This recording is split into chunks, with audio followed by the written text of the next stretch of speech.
Hello students, today we will be studying about biogenesis of ribosomes. बेटा, biogenesis का मतलब होता है उसकी सिंथेसिस होना, उसकी प्रोडक्शन होना कैसे। ठीक है, आज हम पढ़ेंगे कि जो राइबोसोम्स हैं वो सेल्स के अंदर कैसे प्रोड्यूस होते हैं, उनकी फॉर्मेशन कैसे होती है। ठीक है, हम ऑलरेडी जानते हैं बेटा, दो टाइप के राइबोसोम्स होते हैं, 70S ribosome and 80S ribosomes. ठीक है, 70S राइबोसोम्स हमारे प्रोकैरियोट्स में प्रेजेंट होते हैं और 80S राइबोसोम्स हमारे यूकैरियोट्स के केस में प्रेजेंट होते हैं। तो हम इन दोनों की जो बायोसिंथेसिस है वो बिल्कुल अलग अलग होती है। ठीक है, अब हम दोनों को एक एक करके डिटेल में पढ़ेंगे। ठीक है, अब हम सबसे पहले पढ़ते हैं बेटा प्रोकैरियोट्स के केस में। प्रोकैरियोट्स में जो राइबोसोम है, it is synthesized by 52 genes in 20 operon. Operon actually क्या होता है बेटा, ये एक ऐसी सीक्वेंस होती है जिसमें एक प्रोमोटर होता है जहाँ पे आरएनए पॉलीमरेज बाइंड करता है, ऑपरेटर सीक्वेंस होता है जहाँ इनहिबिटर बाइंड करता है, और एक स्ट्रक्चरल जीन होता है जिससे एक एमआरएनए बनता है।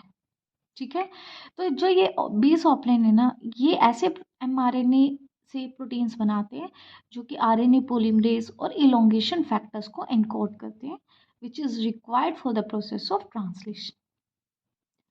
अगर हम प्रोकैरियोट्स की बात करें बेटा, बैक्टीरिया एंड साइनोबैक्टीरियाज में जैसे उसके अंदर कोई वेल डिफाइंड न्यूक्लियस नहीं होता है ना, तो इसका मतलब उसके अंदर न्यूक्लियोलस एब्सेंट होते हैं।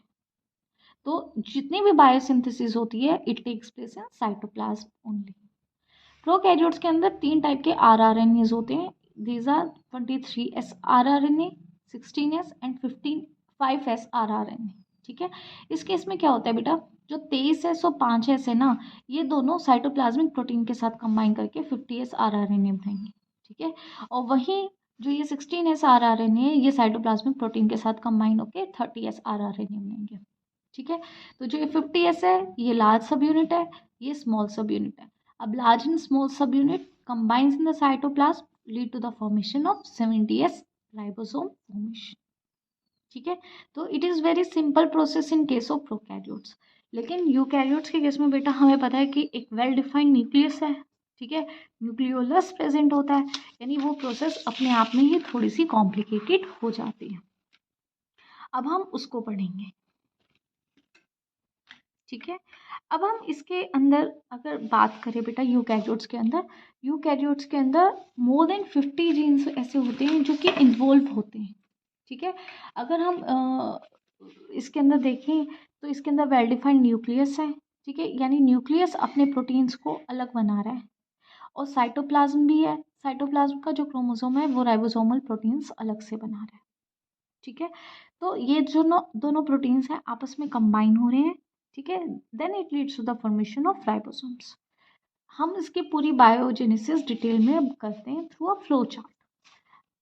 यूकैरियोट्स में NOR होता है जिसको हम न्यूक्लियर ऑर्गेनाइजिंग रीजन भी बोलते हैं। ठीक है, this nuclear organizing region lead to the formation of 45S nucleolar RNA। ठीक है, इसकी मिथाइलेशन होती है और तीन टाइप की सब यूनिट्स बनती हैं, 28R RNA, 5.8S और 18S। ठीक है, अब एक्चुअली में ये ना इतना सिंपल मिथाइलेशन होकर नहीं बनते, ये भी पूरी एक डिटेल्ड स्ट्रक्चर होता है। जैसे आपका 45S आर न्यूक्लियोलर RNA है, ये सबसे पहले 18S RMP को बनाते हैं। ठीक है, इसके ऊपर एंडोन्यूक्लियस एक्ट करते हैं और दो सब यूनिट्स में कन्वर्ट कर देते हैं इसको, 42S एंड 20S। अब इसके ऊपर एक्सोन्यूक्लियस एक्ट करते हैं, it leads to the formation of 18S।